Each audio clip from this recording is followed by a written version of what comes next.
Hi guys and girls, I'm Obsidian Ant and welcome back to Elite Dangerous Horizons. This is the first step of my deep space landing expeditions. The plan is to head out into the void, into the deep unknown, in order to find out what exists on the planetary surfaces out here.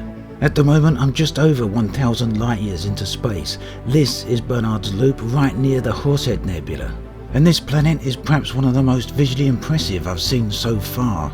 The shadows here are very dark, as you can see, a result of a very low-lying sun, but that hasn't reduced the impact of the Horsehead Nebula there in the background.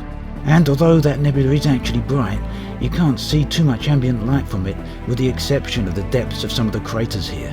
Now, I found a few meteorites here and quite a bit of materials, but as yet I haven't come across a point of interest. The answer to that, of course, is to get back in my ship and travel around the planet somewhat. Now, as you all know, the planets in Elite Dangerous Horizons are on a scale of 1 to 1, so if you go to some of the large planets, you're going to have to expect to take a very long time to travel around them, even in your ship when flying over the surface. Locating an area of interest generally doesn't take too long when in your ship. You just need to keep an eye on your radar and look out for the little circles that appear from time to time. Now, as of this version of the game, which is beta patch version 3, the areas of interest don't actually spawn until you leave your ship and get into your SRV, but that is going to change on the next patch release, and it's something I quite look forward to. I'm very keen to be able to eyeball the points of interest from up here before I actually have to land the SRV. It'll let me know, 1, if they're dangerous, and 2, whether they're worth landing at in the first place. Now, this was the first point of interest I come across. It's a wrecked ship. I don't know what type of ship it is, and maybe some of you can figure it out from the remainders of the hull here. There was also a somewhat destroyed SRV right nearby. No idea if that come from the ship here, or if it was another investigator of this scene. But it seems likely it would be the former. Of course though, that's just a story I tell myself, because these areas of interest are not persistent. A little bit of persistency here would have been nice. Now, it does have a cargo here, called a data point, and no idea what it would be carrying, but I presume it's data of some type of value. We just select it and then use our data scanner on it, and we should get some sort of result here. Data link established. We hopefully have got some sort of information then in our transactions tab. Let's see what it says. And yeah, there we've got a bond for alliance. So out here in the depths of space, all the planets are classed as anarchy, which means they've got no factions of any type ruling them, and that includes the major powers, as well as the factions such as the Alliance, Empire and Federation.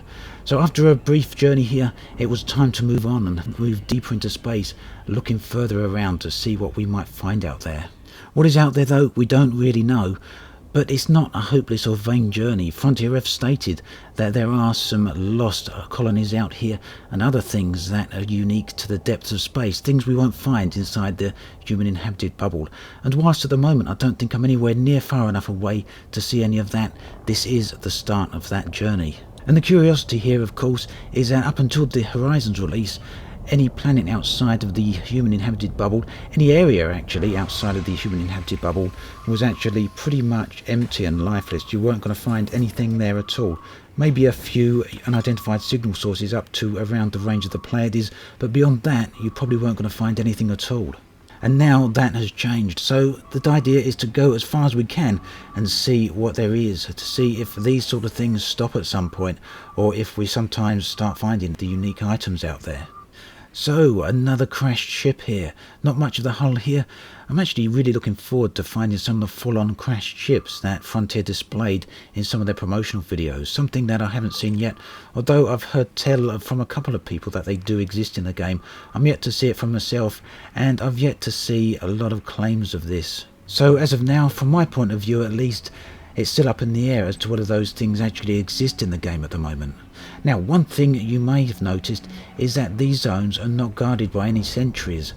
The majority of these areas in inhabited space are indeed guarded by sentries, whether they're allied to a faction or a power of some type, or whether they're lawless sentries. Out here so far, I've not come across any sentries at all.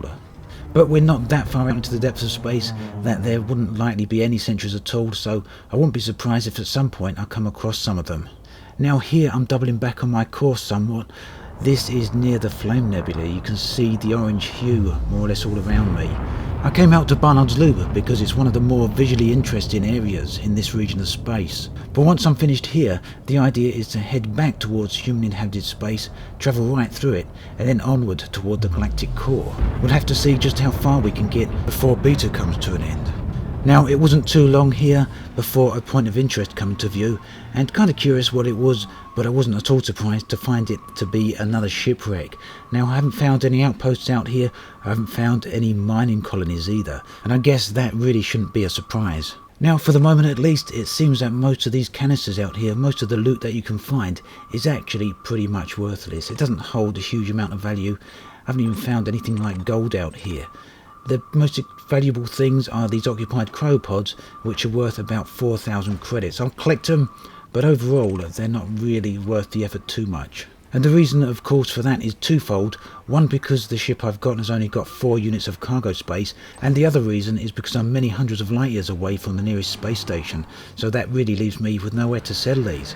So I need to reserve that limited cargo space for the more valuable items. So in many regards, it'd be nice to start seeing at some point out here the more unique and valuable items, at least on occasion. But I'm not out here just for the loot or the valuable cargo. I'm out here for exploration, and a large part of exploration is finding beautiful and wonderful sights, and in that regard this certainly doesn't fail. And I've got to admit, standing here with a virtual reality headset on an alien world looking up at an alien sky really is a powerful and unusual experience. Moving onward then, I soon found myself in the Running Man Nebula. This area of space is very different in terms of colour to what we've seen so far, and the planetary surface here is certainly a lot more unusual than what I've seen so far. Just look at that, a very alien looking world.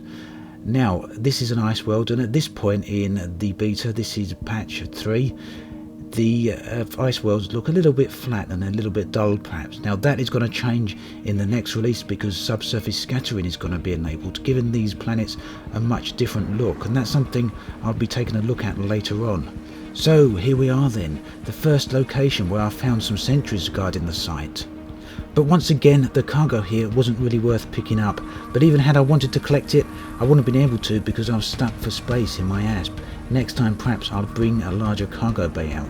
Now I was tempted here to try and attack the drones, but you can see there's quite a lot of them here, and probably more than I'd be able to take on in my little SRV here. So I decided to get back in my ship and have a little bit of fun with it. Now this ship is weaponless, something I'll be remedying as I pass through human inhabited space. I'll be going out towards the core with at least 2 weapons. But these are small drones, let's see how they take up to a bit of battering. They don't handle it too well, do they? I'm not sure that there shouldn't be some sort of consequences for doing this. It could potentially make these points of interest a little bit too easy to deal with, couldn't it? Especially seeing that these sort of areas are going to spawn on approaching our ship very shortly, and we could do this and make the areas safe for SRV. Obviously not intended gameplay, but something that perhaps Frontier will deal with in one way or another in due course. At any rate, that concludes this part of the journey, but it's nice to see that at last players and those interested in going into deep space are going to have areas and things to uncover like this. And who knows what those rare locations and lost colonies will bring. Something we're going to have to find out over time. As always, thanks for watching, and I'll catch you guys and girls next time. Now you can see in the background the colours of the nebula are very faint and the surface of the planet is very dark. But watch what happens as the sun becomes occluded by the planet here. I've got to admit, I was completely amazed when I first saw this. Just look at the colours of the nebula there.